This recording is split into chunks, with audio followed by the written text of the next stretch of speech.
Por supuesto que detrás de todo esto hay responsables, ¿no? Sobre todo aquellos que prometen cuando están propuestos para algún cargo, salud, justicia, educación, puestos de trabajo. Vamos a hablar con Raúl Aragón, que él es analista político. Ha hecho algunas encuestas respecto de, si bien falta todavía, cómo están posicionados los principales candidatos, los principales exponentes de la política en nuestro país y además ¿qué dice la gente respecto de cómo le va? Si mejor o peor. Hola Raúl, gracias por estar ahí, un gusto. No, muchas gracias por llamarme. Por favor. Bueno, Raúl, quiero que más o menos en estas placas que nosotros tenemos preparadas para vos, nos vayas detallando en qué posición están los candidatos. Pero antes, mira la pregunta, ¿cuál es el principal problema del país? Te dejo a vos. Sí, cuando preguntamos así, ofreciendo que es una pregunta cerrada, no es que es espontánea la respuesta, le damos esa lista de opciones y las respuestas son, bueno, hubiéramos pensado que la inflación iba a registrar una frecuencia de mención mucho más alta, sin embargo solamente llega al 25% como el principal problema del país. Y lo más curioso es que el gobierno también registra el mismo porcentaje de mención, 25% de los consultados dicen que el principal problema del país es el gobierno, pero después la corrupción tiene 12% y los políticos otro 12%. Entonces, de alguna manera, si uno suma el 25% que dice que el problema es el país, con el 12% que dice que el problema son los políticos, con el 12% que dicen que el problema es la corrupción, digamos que sería la institucionalpuntualidad el principal Absolutamente. problema, casi el doble de mención que la inflación, es decir, suma 49, prácticamente 50 puntos. Sí, porque además el resto de los ítems, fíjate que estamos hablando de inseguridad, de pobreza, educación, narcotráfico, dependen de lo mismo, ¿no? De un gobierno. Claro. Depende también la pobreza, la educación y demás de la inflación. Da la sensación como que arriba, en esta encuesta, se abarca todo lo que se desglosa después. Sí, claro. Es, digamos, para nosotros es la pregunta más importante, digamos, ¿no? Es decir, más allá de posicionamiento político, de a quién voy a votar, etcétera, esa es la percepción inmediata que tenemos los ciudadanos de a pie.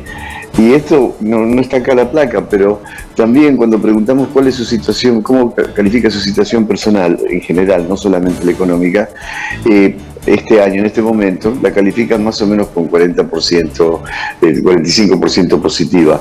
Pero cuando le preguntamos cómo la ve para el año que viene, ese 45 casi cae a 39.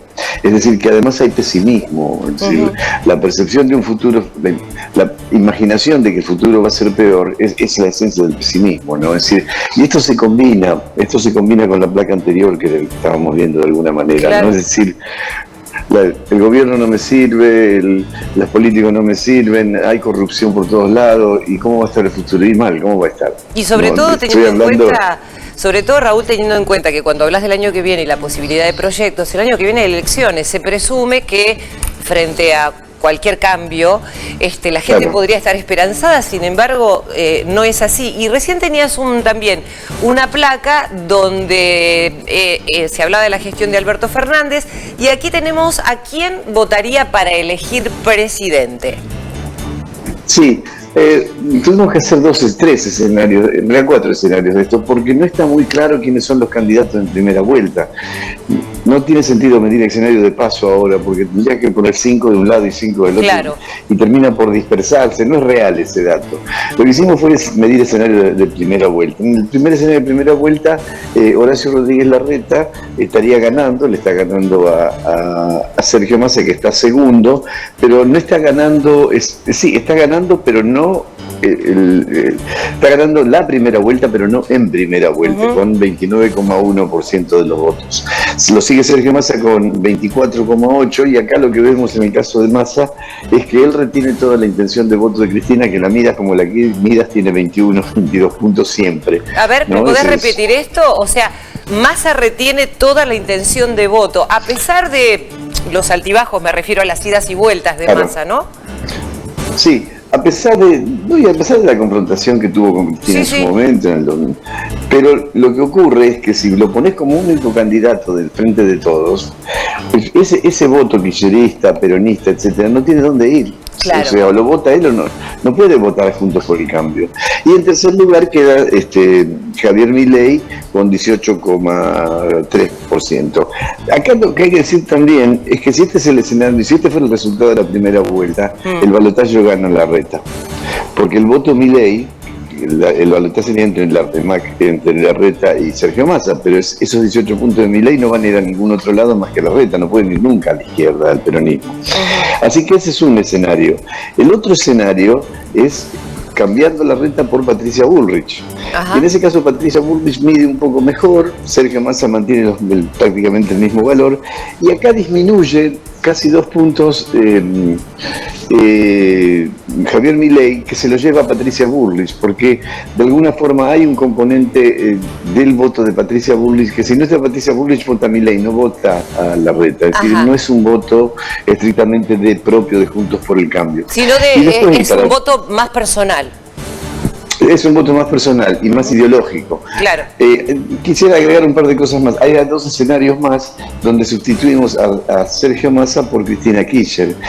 Igual sigue ganando Juntos por el Cambio, sigue ganando la primera vuelta, pero con una diferencia, y es que la votación que recibiría Patricia Bullrich o Rodríguez Larreta frente a una candidatura de Cristina Kirchner sería un poco mayor, ¿no? Ajá. Ahora, sí, perdón, Raúl, te quería preguntar para que no se me escape esto, porque acabas de mencionar a Cristina Kirchner, que en su momento dijo, no me voy a presentar a nada, en un momento de enojo, por otro lado parece que hay un operativo clamor, y también Macri está en una posición donde hay cierta incertidumbre. Ayer presentó un libro, parece que también podría estar en modo candidato o no, estarán esperando números. ¿Cómo están posicionados ambos?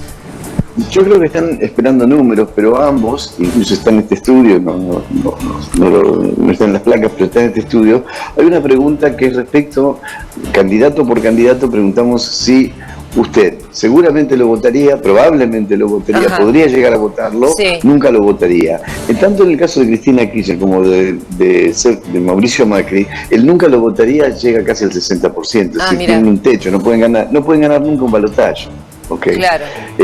La única posibilidad sería ganar en primera vuelta, pero bueno, eso es decir, a ver, si interpreto esto, ¿no? Da la sensación que lo conocido parece malo para la gente. Esperan, por un lado, algo nuevo, por ahí no ideológicamente, pero sí en cuanto a la personalidad de los candidatos, ¿no? Sí, en realidad, en mi opinión, y esto es muy difícil de demostrar, es una opinión, yo creo que estamos viviendo un momento de transformación del escenario político, del sistema político argentino, porque si lo pensamos bien, tanto el kirchnerismo como el macrismo son consecuencias de la crisis del 2001-2002, nacen en el 2003. Sí, claro. Y en estos 20 años ellos han sido los grandes hegemones, los grandes determinantes del escenario político argentino.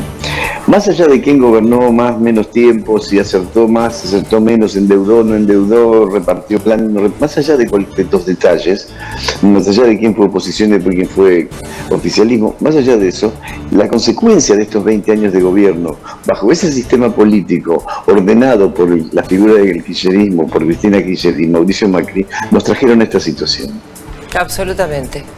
Entonces hay una renovación generacional que se expresa en una generación que tiene otra mirada, primero porque son dialoguistas. ¿Y a quiénes me refiero? Bueno, sí, a Rodríguez Larreta, pero también a Sergio Massa, a Martín Lustó, a Tolosa Paz, María Eugenia Vidal. Estoy mencionando todo el espectro político, no es que la renovación es de un sector de la política, no, es todo el espectro, y hay una diferencia muy importante, y es que si bien son adversarios, tienen diálogo entre ellos. En cambio, Cristina y Macri no pueden dialogar nunca. Y esa es la diferencia también entre polarización y grieta. La polarización existe en cualquier democracia del mundo, ¿no? Tenés dos siempre.